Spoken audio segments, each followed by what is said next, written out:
तक की सबसे बड़ी खबर जो आ रही है कि सिक्योरिटी एजेंसीज ने वसी इलाके का कॉर्डन किया था। मुसल्लह नौजवानों के छुपे होने की खबर थी, जिसके बाद पुलवामा में बड़ा एनकाउंटर इस वक्त चल रहा है। टिकन इलाका पुलवामा का टिकन में एनकाउंटर इस वक्त जारी है। जो अभी तक इतलात मौसूल हुई है, 2 मिलिटेंट अब तक हलाक हो चुके हैं और एक आम शहरी के जख्मी होने की भी खबर सामने आई है। मोहम्मद सादिक के बतौर इस शहरी की पहचान हुई है, जिसको अस्पताल इस वक्त इलाज के लिए पहुंचा दिया गया है। जम्मू कश्मीर पुलिस के साथ फौज की राष्ट्रीय राइफल्स इस इलाके के अंदर कार्रवाई अंजाम दे रही है और टिकन का इलाका जहां पर बताया ही जा रहा है कि मिलिटेंटों को खुफिया इतलात मिली थी और इनपुट्स मिलने के बाद इस इलाके का सर्च ऑपरेशन शुरू किया गया, जिस दौरान यहां पर एनकाउंटर में यह सर्च ऑपरेशन तब्दील हुआ और अभी तक आखिरी इतलात मिलने तक एनकाउंटर जिसमें 2 मिलिटेंट हलाक हो चुके हैं, एक शहरी जख्मी हुआ है और इस साल के यानी 2020 के आखिर तक, जनवरी से दिसंबर के महीने तक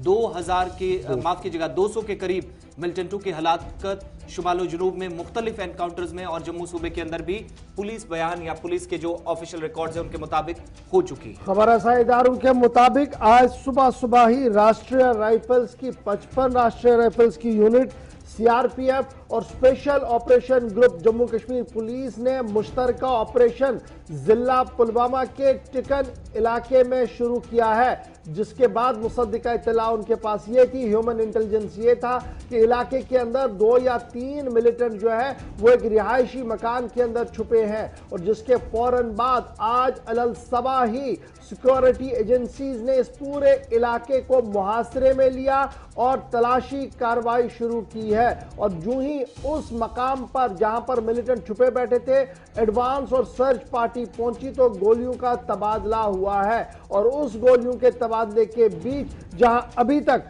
जो जरा से हमारे पास खबर है और खबर रसा इदारे जो लगातार खबर चला रहे हैं, 2 अदम शिनाख्तशुदा मिलिटेंटों के मारे जाने की खबर आ रही है, जबकि इस पूरे ऑपरेशन के दौरान एक सिविलियन के जख्मी होने की इतलात अभी तक मौसूल हो रही है। बड़ी खबर टिकन पुलवामा से, जहां पर लगातार सुबह से ऑपरेशन जारी है। राष्ट्रीय राइफल, जम्मू कश्मीर पुलिस और सीआरपीएफ की मुश्तरका कार्रवाई और इलाके के अंदर वक्फे वक्फे से गोलियों की आवाज भी सुनाई दे रही है। इधर इस हमले, इस एनकाउंटर के फौरन बाद जिला इंतजामिया ने बड़ा फैसला भी लिया है कि इलाके के अंदर इंटरनेट खिदमात को मुअत्तल कर दिया गया है। बड़ी खबर पुलवामा से कि इंटरनेट खिदमात भी मुअत्तल कर दी गई है। 2 अदम शिनाख्तशुदा मिलिटेंटों के मारे जाने की खबर है और इस एनकाउंटर के दौरान अभी तक एक सिविलियन के जख्मी होने की भी इतलात मौसूल हो रही है। सीधे ग्राउंड जीरो पर चलते हैं, जहां से इस वक्त हमारे नुमाइंदे गाजी खुर्शीद इस वक्त ज्वाइन किए हुए हैं। गाजी, बहुत शुक्रिया हमारे साथ ज्वाइन करने के लिए। अपडेट कीजिएगा कि टिकन के इलाके में खबर है कि ऑपरेशन चल रहा है, उस ऑपरेशन में अभी तक 2 मिलिटेंटों के मारे जाने की इत्तला।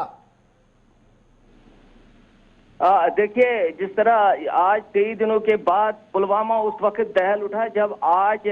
दरमियानी रात को ही सिक्योरिटी फोर्सेस ने टिकन बटपोरा पुलवामा के इलाके को मुहासरे में ले लिया। इनपुट उसके मुताबिक फोर्सेस को ये इत्तला मिली थी कि वहां पे मिलिटेंट्स की मौजूदगी है, तो उसी के चलते आज फोर्सेस ने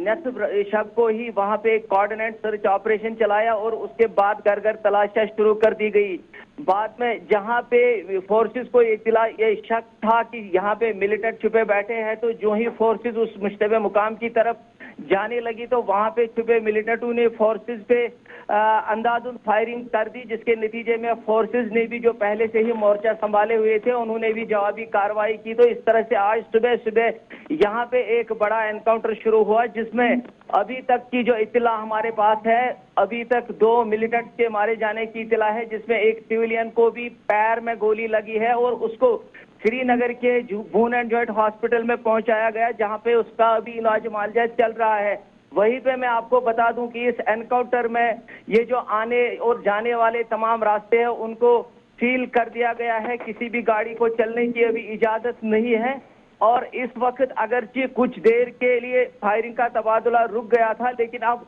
यहाँ पे फिर से फायरिंग का तबादला शुरू हुआ है। जी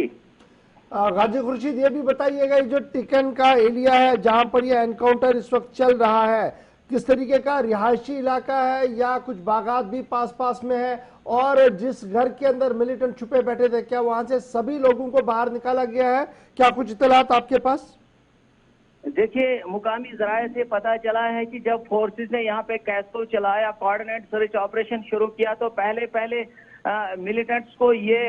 अपील की गई कि वो सरेंडर करे, लेकिन मिलिटेंटों ने उस सरेंडर को, उस अपील को नकारते हुए फोर्सेस पे फायरिंग शुरू कर दी, जिसके नतीजे में फोर्सेस ने भी दावा बोल दिया। और यहाँ पे आज सुबह ही एक बड़ा एनकाउंटर शुरू हुआ। तो मैं आपको बता दूं, ये जो इलाका है रिहायशी इलाका है, आबादी वाला इलाका है और पुलवामा से महज 4 किलोमीटर की दूरी पे है। और इस वक्त का जो सिलसिला है, जो वहां पे घर वाले थे उनको रेस्क्यू किया गया। पहले वहां से सभी जो आसपास, इस एनकाउंटर साइट के आसपास जो मुकामी लोग रहते हैं उनको आराम से अच्छे से पहले बाहर निकाला गया, लेकिन एक सिविलियन फिर भी यहाँ पे जख्मी हुआ, जिसको श्रीनगर के बोन एंड जॉइंट हॉस्पिटल में पहुंचाया गया, जहां उसका इलाज मुआवजा अभी चल रहा है। और ये सिविलियन की जहां तक जख्मी होने की इत्तला मौसूल हो रही है, किस तरीके से ये जख्मी हुआ? क्या ये गोलियों के तबादले के बीच में आया या रेस्क्यू ऑपरेशन के दौरान? क्या कुछ अभी तफसीलात आपके पास इस हवाले से?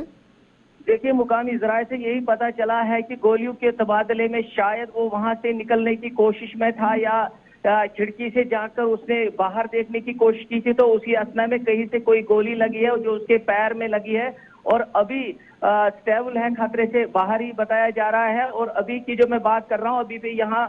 सिलसिला जारी है, फायरिंग का तबादला बिल्कुल चल रहा है दोनों जानिब से और पूरा इलाका सील किया गया है और मुहासरा बिल्कुल टाइट किया गया है और वसी इलाके को दायरे में लिया गया है। गाजी, मजीद कितना वक्त लग सकता है ऑपरेशन में, जिस हिसाब से ऑपरेशन चल रहा है? और दूसरी चीज कि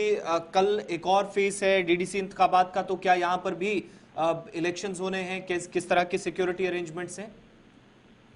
देखिए, जहां अगर बात करें इलेक्शन की, तो डीडीसी इंतखाबात एक तरफ से चल रहे हैं, दूसरी तरफ से अमन कानून की सूरत हाल को बरकरार रखने के लिए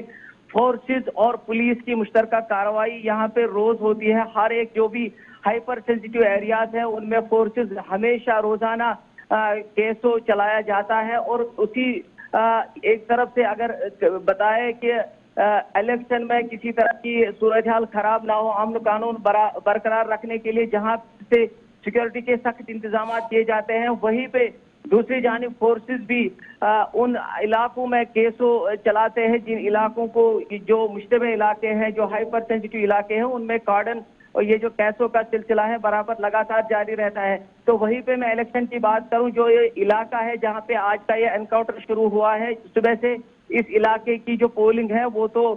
यहाँ से तो ये जो है ये इलाका तो यहाँ पे इलेक्शन हुआ है, यहाँ पे इलेक्शन की प्रोसेस तो मुकम्मल हो चुकी है। अब कोई इलेक्शन यहाँ पे नहीं होना है, लेकिन बाकी जो कल का सेशन है, कल का जो है कल लेतर ब्लॉक में है और इलेक्शन की प्रोसेस अभी पुलवामा में भी। बहुत बहुत शुक्रिया गाजी खुर्शीद हमारे साथ ज्वाइन करने के लिए। इस वक्त की बड़ी खबर, लेकिन पुलवामा में मुसल्लह झड़प लगातार जारी है और इस झड़प के अंदर 2 अदम शिनाख्तशुदा मिलिटेंटों के मारे जाने की खबर मौसूल हो रही है और इस फायरिंग के नतीजे में अभी तक एक सिविलियन के जख्मी होने की इतला मौसूल हो रही है, जो बताया जा रहा है कि पैर पर गोली लगी है, ताहम वो स्टेबल, अभी अस्पताल उन्हें मुंतकिल कर दिया गया है। पूरे इलाके का मुहासरा लगातार जारी है और एहतियातन जिला इंतजामिया ने इस इलाके के इंटरनेट को भी मुअत्तल कर दिया है। बड़ी खबर टेकन पुलवामा में, जहां पर ऑपरेशन इस वक्त बराबर जारी है। इस पर मजीद भी बात करेंगे, बाद में आपको अपडेट भी दे